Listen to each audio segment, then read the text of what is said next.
কোরআনে আছে জাহান্নামে ফেলবার পরে আল্লাহর কাছে ভীষণ আযাবে আগুনে আল্লাহর কাছে তিনটা জিনিস চাইবে। জাহান্নামী বলবে, আল্লাহ এত কষ্ট না দিয়ে আমারে মৃত্যু দিয়ে দেন। আল্লাহর কসম, কোরআনে আল্লাহ বলেন, আল্লাহ বলবে, না রে বান্দা, লা ইউখদা আলাইহিম ফায়ামুতু, জাহান্নামে কোনো মৃত্যু নাই। নাফরমান জাহান্নামী তখন বলবে, আল্লাহ তাইলে আমারে একটু তাখফিফ, একটু আযাব হালকা করে দেন, আমারে মাসে একটা দিন কদ্দুর বিরতি দেন, 24 ঘন্টার মধ্যে আমারে 10টা মিনিট হইলেও কদ্দুর আলগাত রাখেন, আমি আর পারছি না মাওলা। আল্লাহ তাআলা বলেন, ওয়ালা ইউখাফফাফু মিন আযাবিহা, না রে নাফরমান, 1 সেকেন্ডের জন্য জাহান্নামের আযাব কমানো হবে না। 3 নাম্বার, নাফরমান বলবে, আল্লাহ তাইলে আমারে দুনিয়ায় একটু ফেরত যাইতে দেন, আমি নেক আমল করব এবার গেলে। আল্লাহ বলেন, যেদ্দুর হায়াত দিলে নেক আমল করা যেত, ওদ্দুর হায়াত দিয়েই তোমারে আনছি, আর ফিরবা না। কাল্লা, না না, দুনিয়ায় ফেরত যাওয়া যাবে না, তাইলে মরতেও পারবে না, আযাবও হালকা হবে না, দুনিয়াতেও ফেরত যাইতে পারবে না। তো কি করবে? ক্বাল ইখসাউ ফিহা, আল্লাহ বলেন, ইখসাউ ফিহা, তুমি নাফরমান জাহান্নামের মধ্যেই পড়ে থাকো, ওয়ালা তুকাল্লিমুন, আর কোনো কথা বলবি না, শুধুই আযাব ভোগ করতে থাকো। তাফসীরের মধ্যে আছে, তাফসীরে মাআরিফুল কোরআনে, আহা, আল্লাহ যখন কোনো জাহান্নামীকে এটা বলে ফেলবে যে তুই আর কোনো কথা কবি না, আর কোনো কথা বলবি না, নাফরমান পড়ে থাক, আযাব ভোগ কর। তাফসীরে মাআরিফুল কোরআনে লিখছে, জাহান্নামী আর মানুষের মতো কোনো শব্দ আর করতে পারবে না, শুধুই ঘেউ ঘেউ করবে, কুকুরের মতো আর গাধার মতো। আমার বাপ, জিন্দেগির উপরে রহম করো। আমার মুরব্বী চাচারাও, আপনারাও জীবনের উপরে রহম করেন। গুনাহ লম্বা করেন না, গুনাহ লম্বা করেন। 60 বছর ধরে টানা বিড়ি খান, এক টানা, কোন দিন বুঝবেন এটা গুনাহ? কত বছর পরে বুঝবেন? 60 বছর হয়ে গেছে, এখনো আপনি বিড়িয়ে খাইতেছেন। আস্তাগফিরুল্লাহ, আহা, আপনার কলজার মধ্যে কোন দিন আসবে এটা গুনাহ? আর কত বছর পরে আপনি বুঝবেন চাচা? হলো 20 বছর ঘরে রঙিন টেলিভিশন চলে, প্রতিদিন নাচ গান, সিনেমা, নাটক, ছেলে মেয়ে, স্ত্রী, সন্তান দেখতেছে। কত বছর পরে বুঝবেন আপনি, আপনার পরিবার যে এটা গুনাহ? 30 বছর ধরে টানা ব্যবসা, একই রকম মিথ্যা, ওজনে কম দেওয়া, এরপর অবৈধ উপার্জন, ধোঁকা, প্রতারণা, সুদ, কিস্তি, লোন, এগুলো দিয়েই ব্যবসা করছেন। কত বছর পরে বুঝবেন এটা গুনাহ? এক ইমানদার বাবা গুনাহকে এত লম্বা করে না। মুসলমানের ছেলে বাপ, কতদিন হয় ফজরের নামাজ পড়ো না? বলো তো ভাইয়া, আল্লাহকে সাক্ষী রেখে তোমার চোখ নিচের দিকে নামাইয়া বাপ, তুমি তোমারে বল, তুমি তোমার বিবেককে বলো না বাপ, আজ কতদিন তুমি মুসলমানের বাচ্চা না? তোমার বাপ মুসলমান, তোমার মা মুসলমান, তোমারে তো মরলে মুসলমানের গোরস্থানে দাফন করবে। তোমার কানে জন্মের পরে আজান দিছিল, নর্তকীর নাচ না। তুমি কতদিন হয় ফজরের নামাজ পড়ো না? কত লক্ষ মুসলমান আছে যে জীবনে বলতেও পারে না যে ফজরের ওয়াক্ত হয় কখন। আছে না এমন ডাকাত? 1 2 তো কোন দিন সে মনে হবে তার? এক মহিলা কতদিন পরে বুঝবে 20 বছর বেপর্দা, কতদিন পরে বুঝবে ওই মা যে এটা গুনাহ? কতদিন? দয়া করে ভাবতে শেখেন। রমজানকে ইমানদারের রমজান বানান। ইমানদারের রমজান কি? ইমানদারের রমজান জিকির, তেলাওয়াত, দোয়া, কান্নাকাটি, আল্লাহর বন্দিগি। নাফরমানের রোজা কি? নাফরমানের রোজা শাড়ি, গহনা, অলংকার, জুতা, প্যান্ট, নতুন শাড়ি, নতুন কাপড়, নতুন গহনা, নতুন জুতা। এই হলো গাফেল, নাফরমান, জাহান্নামীর রমজান।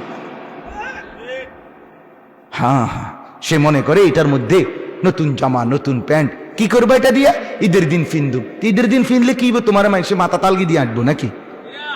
তুমি একটা নতুন ফ্যানে ফিনছো আর কি, তা আর মানুষে ফিনছে না, তো তুমি আর নতুন ফ্যান ফিনদা কিরবা? মানুষে তোমার মাথা তালগি দিয়ে আঁটবো। সেটার মধ্যে আলাদা বিশেষত্ব কি? কিছুই নাই, এটা ধোঁকা ছাড়া আর কিছু। কোরআন এবং সুন্নাহর মধ্যে কোথাও নাই এ কথা। রমজানের ঈদের জন্য নতুন জামা, নতুন শাড়ি, নতুন গহনা, নতুন জুতা, নতুন শার্ট, নতুন প্যান্ট, নতুন থ্রি পিস, এগুলো কিনবার কোনো প্রয়োজনীয়তা ইসলামের মধ্যে কোথাও নেই। ফরজও না, ওয়াজিবও না, সুন্নতও না, নফলও না, মুস্তাহাবও না, কিচ্ছু না, ঘোড়ার ডিমও না। বিশ্বাস করেন বাবা, কিছুই নাই। পবিত্র কাপড় পরা সুন্নত, পরিচ্ছন্ন কাপড় পরা সুন্নত, আর সেটা শুক্রবারেও সুন্নত, সেটা কোরবানির ঈদেও সুন্নত। কথা বোঝেন নাই? আমি অনেক সময় বলি, এক ঈদ জায়গা কাপড় সফরের ঈদ, আরেক ঈদ গরু ছাগলের ঈদ। তোর ঈদ কোনটা? মুসলমান, তোর এই ঈদ কোনটা? বোঝেন নাই? কয় যে বছরে রোজার ঈদ মানে কি? কাপড় সফরের ঈদ। আর কোরবানির ঈদ মানে কি? গরু ছাগলের ঈদ। তো তোর ঈদ কই? কিরে মুসলমান, তোর ঈদ কই?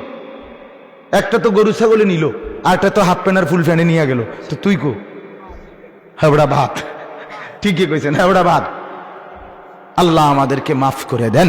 অতএব আমাদের কথা আমরা বাবা বললাম, দয়া করে আমরা প্রত্যেকেই শবে বরাত আগামীকাল তো কি করবেন? অনুষ্ঠান করবেন। কি করবেন? ইবাদত করবেন। 2 নাম্বার হলো মাহে রমজানে গুনাহ মুক্ত জীবন গড়বার ফিকির করবেন। 5 ওয়াক্ত নামাজের ফিকির করবেন। নির্সিদ্ধান্ত নেন, একটা রমজান, বছরে মাত্র একটা মাস, আল্লাহর ইবাদতের জন্য জিন্দিগি কাটাবেন। আল্লাহর নবী সাল্লাল্লাহু আলাইহি সাল্লাম 2 মাস দোয়া করতেন রমজানের জন্য। বাবা 2 মাস ইমানদার ফিকির করে। ইমানদার ফিকির আমার শায়েখ আল্লামা মুফতি মুশতাকুর নবী সাহেব 6 মাস আগের থেকে বলা শুরু করছে, রমজান রমজান, এই ওমরায় যাবে, ওমরা আল্লাহর ঘরে যাবে, সেখান থেকে আসবে, আবার এতেকাফে বসবে, মানে কথাবার্তা শুধু রমজান।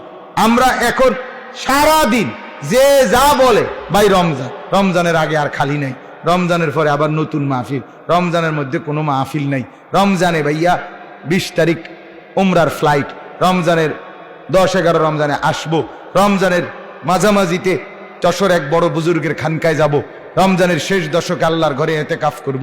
ঘুরে গেরা ফিকির শুধু রমজান কিভাবে আল্লাহর বন্দিগিতে কাটাবো। এটা হলো মুসলমান ইমানদার আখিরাত প্রত্যাশীর রমজান। আর বাকি নাফরমানের হিসাব হইল নতুন করে রমজানে খরচ বেশি, টাকা বাড়াবে কিভাবে, নতুন করে আরো ধান্দা কিভাবে বাড়াইয়া ওই স্ত্রী সন্তানের কাপড় চোপড়ের জরুরত পূরণ করবে, এই এক ফিকিরে রমজানের মতো শ্রেষ্ঠ নিয়ামত এটাকে নষ্ট করে দেয়। মহিলা বাজারে বাইর হইয়া আল্লাহকে যাওয়ার সময় কি কয় জানেন? আল্লাহরে মহিলা বলে, অসভ্য মহিলা, বেপর্দা মহিলা, আল্লাহকে রমজানে বাজারে বাজারে ঘুরে আর আল্লাহকে বলে আপনি নি কইছেন রহমত দিবেন, মাগফিরাত দিবেন, নাজাত দিবেন, আমনে রেডি লইয়া আমনে থান, আমি জুতা কিনতে যাইতে আছি। আমনের রহমত আমি কি ইরমু? আমার মাগফিরাত দিয়ে কি লাভ? আমার দরকার জুতা, আমার দরকার থ্রি পিস, আমি আপনার নাজাত দিয়ে কি থাকবো? আমার জান্নাত কি আর জাহান্নাম কি? আমার দরকার হলো জুতা না।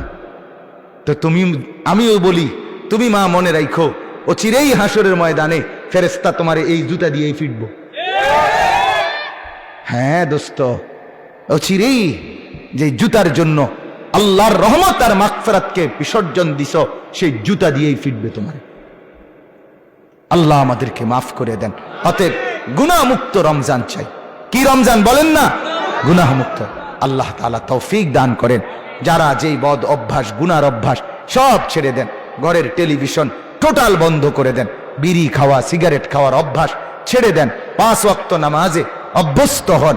যুবক ভাই, আবারও বলছি, মোবাইলে ছবি দেখা, নারী দেখা, শুধু কেবল গুনার মধ্যে ডুবে থাকা, এটা ছেড়ে দাও বাপ, আল্লাহ বরকত দিবে। আল্লাহ এই মাহফিলকে কবুল করেন, এই মাদ্রাসাকে আল্লাহ তাআলা কবুল